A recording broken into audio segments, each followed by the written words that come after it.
Welcome. This is Crimey Queen, and if you're joining us for the first time, this is the channel where we get excited about love. This is where we ignite that which dwells from within us, that which comes alive, makes us smile. Hence, we say the crimson light is life. So, the crimson light is our journey of actualizing self-full love.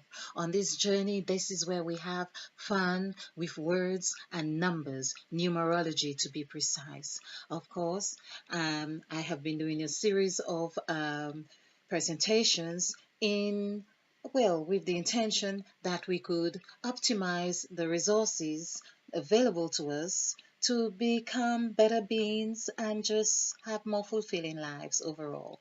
So far, I have embarked on um, lots of insightful information, and of late, my last series of probably six, well, about eight videos where I have embarked on something quite profound.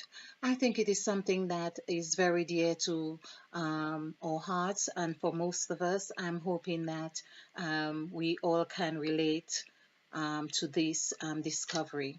So I think I would have to call it a profound discovery or something. I'm not quite sure yet.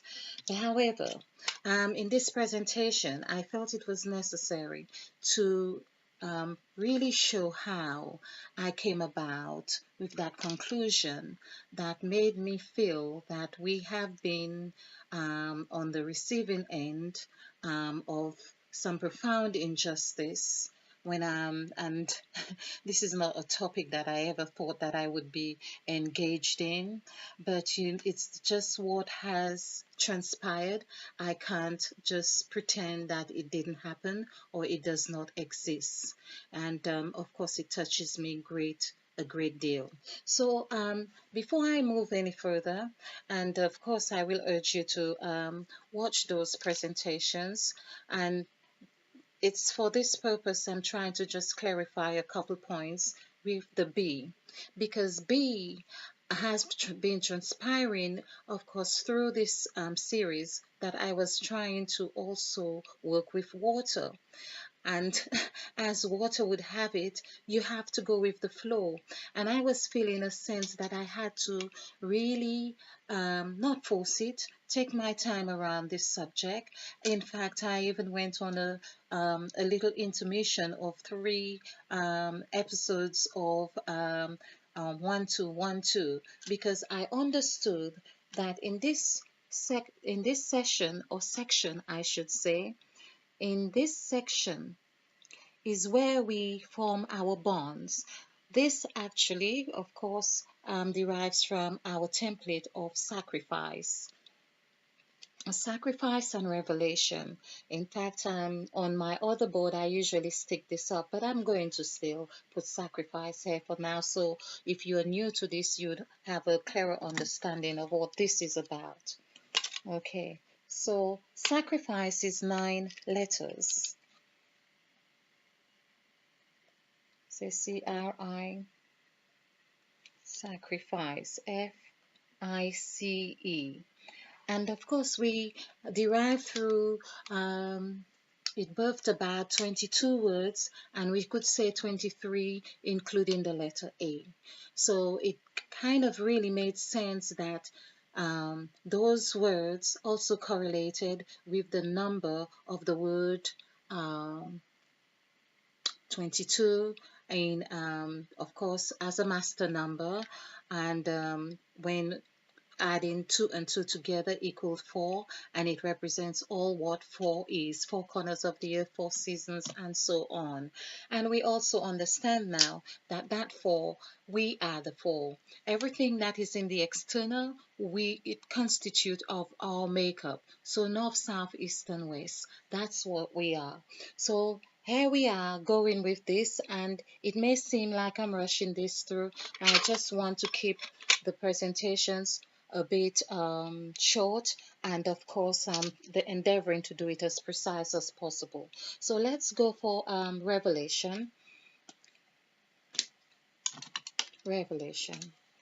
and Revelation is 10 letters. But we felt that because sacrifice totals 46, 46 in the numerical value, which when we add 4 and 6 together equals 10. So we saw that there was a correlation with the word um, revelation. Okay, and because I do this intuitively, I therefore felt I had to go with the notion of having revelation to reveal to us the insights of the numerical value in terms of the word sacrifice.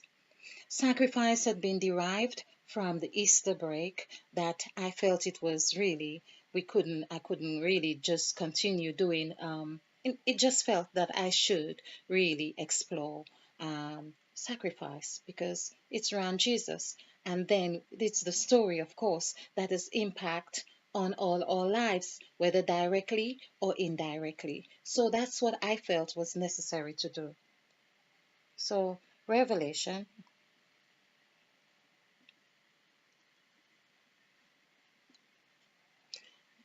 RELEV, Revelation.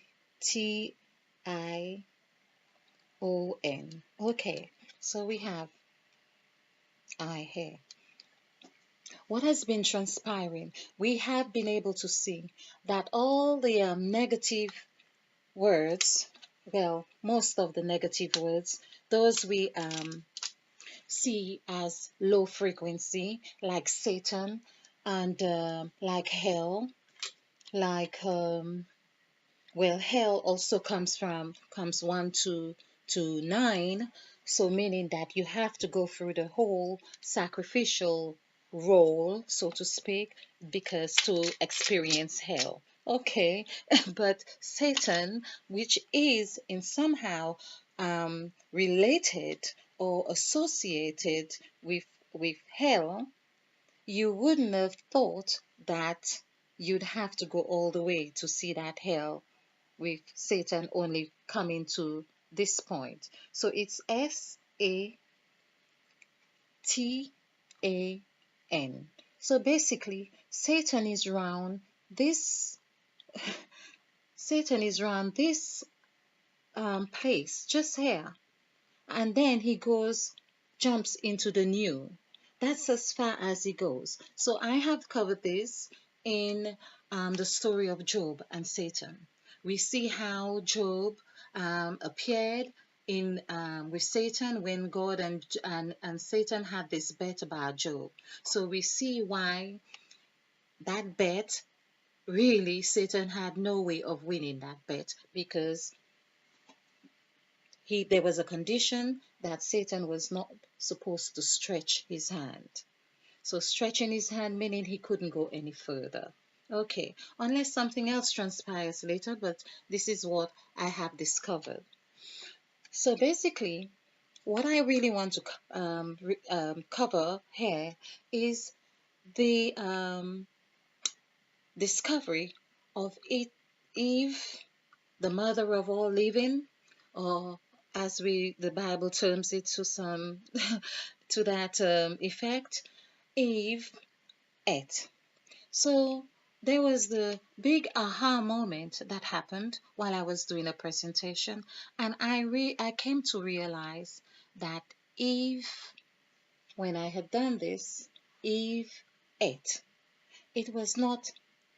It could have been ate, but then it suddenly dawned on me that Eve ate because it's as if spirit or truth has a wonderful way of seeping to the surface, and you cannot deny truth. You just cannot deny truth. Truth is number 6 when in numerical value, and truth in actual fact is all of Genesis, if you like. Genesis is when you do the numerical value, which we are, um, is number 33. So when you add 3 and 3 together, you find the number 6. So again, that's another thing that got my interest. If we are, as we learn, of course, genes, we are of Genesis, and we understand the genes aspect, which I will go into further on other presentations, why does it seem that only a certain amount of people can really refer to themselves as having that 33 degrees, and when we are directly from Genesis? That would mean all of man, all of creation. Well, that was a question that has come to mind, of course, one to still explore. So let's carry on with Eve. So we see Eve is in Revelation. And the aha moment that had come to me, I had not even realized it then, that Eve, the fact that Eve is in Revelation, whatever it is that we are trying to get answers from, Eve is the one who would point us to those answers, because Eve is not only in everything, she is in Revelation. So if we write the word everything, Everything,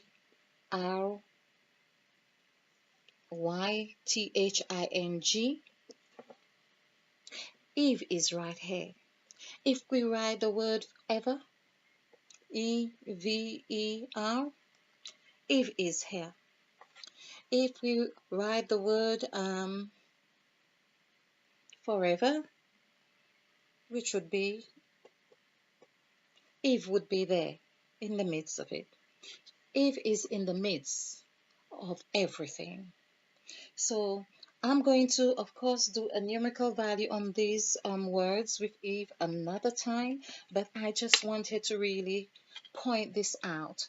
So we see Eve was here, and I was also on one of the presentations really trying, because I saw the word evolve. It felt like I saw it, and then I had a bit of bother trying to locate it, but we could also see EVOLVE.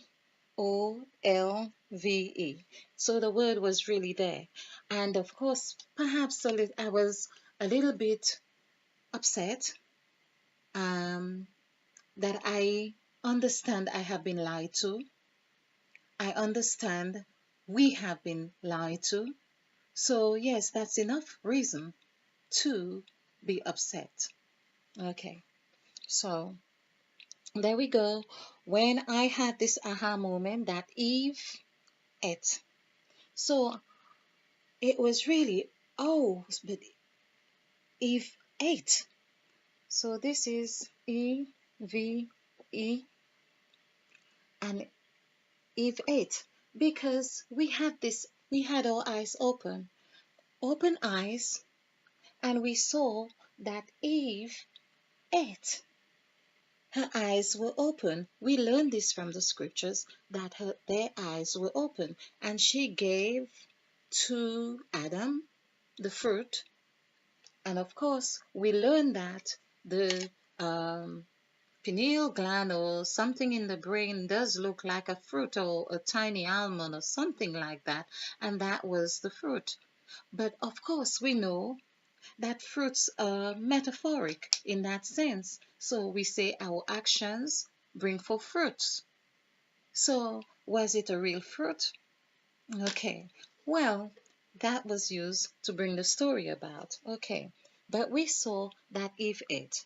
Now, just to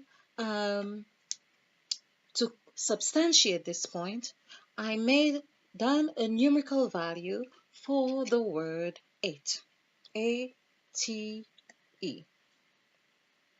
and 1, 2, 5. 5 and 2, 7. 7 and 1, this is 1, it's 8. Eve ate. Now, a story that has brought so much more confusion over thousands of years, I believe. A story that has been taught to generations and generations and generations, that has given us so much headache, so much confusion because it could never really make sense to us what was happening, what fruit was it, what happened, what Satan did, or the serpent did, and the covering up of clothes and all of those things, which I need to go back to the word water because that was very insightful about what to wear and those sort of things. I believe is strongly related to this story as well, because in the beginning, of course, God created the heavens and the earth, and there was a firmament to divide the waters from the waters. Those waters, I believe, are still in our makeup as well, or profoundly in our makeup. So I just wanted to clarify if it, of course, and as I have said, I've got a friend named Yvette, and if this is the thing, women in particular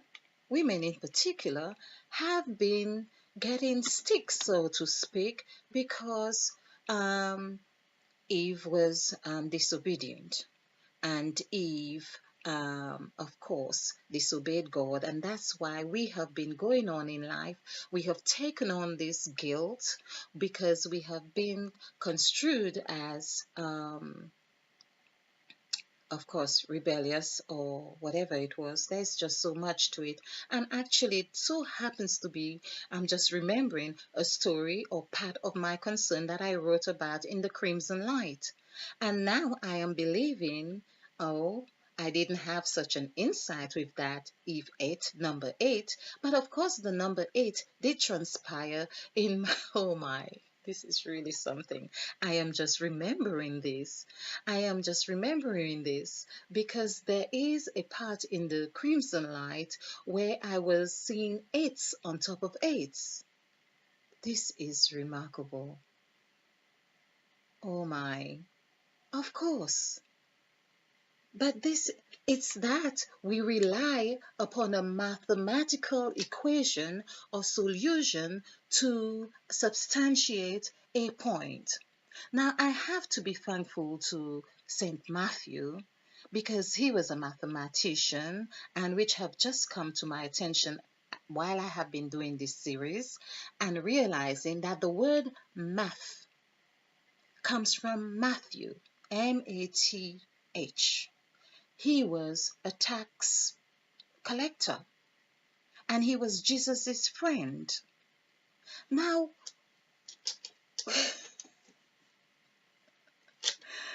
so much is going on. So much is going on. So, of course, it seemed like everything to do with numbers have been, have not been weighing too lightly or correctly on the balance sheet. Now, of course, I'm not going to blame Matthew. Perhaps somebody else got hold of Matthew's balance sheet and thought they would play around with the figures. That's what I think might have happened. Because right now, I believe St. Matthew is having a very good input in my eyes being open to seeing truth. And this also follows the wonderful thing that Emmett Fox says, nothing can come into your consciousness unless it finds something like itself on which to attach itself to. That was so profound for me because the number 8, is my life path number. We are dealing with math, with St. Matthew, and I am believing that there is a strong connection. And of course, if and it's not if. The fact that Eve, according to the story, ate it, whichever way you want to look at it, she ate or Eve ate, is very strongly correlated, directly correlated with my life path number, and hence it is confirming that my third eye is open like Eve's ate. I thank you for watching this presentation. And just to really round off, and of course, I probably should refresh you on this. Of course, we are on a quest to opening our third eye. This is no one else's business to do that for us. We have to take the responsibility to do that for ourselves. Let us open our eyes. Let us be embracing of what we find, what has been shown to us. We That's the thing that happens when our eyes are open. We see from fresh eyes, we see things we had not seen before. And yes, it gives us a sense of responsibility to do something or act on what we've seen, but equally, we will know what to do. We are divinely guided. We are divinely protected. We are like the I am that I am. And that is not just a singular I am. The I am is all of us. Number 5. We are going with number 5. This is where I am is. And we are moving in. We are moving in. We are going to headquarters. In fact, when we go to the Inland Revenue, I think they will be reimbursing us with a big fat check. And right now, that I believe is our mission. So I hope you have found this insightful. I hope you have found it beneficial. We must remember to smile. Yes, we must do. So, in the meantime, stay blessed, stay bright, and stay ignited. And spill over with love. Namaste.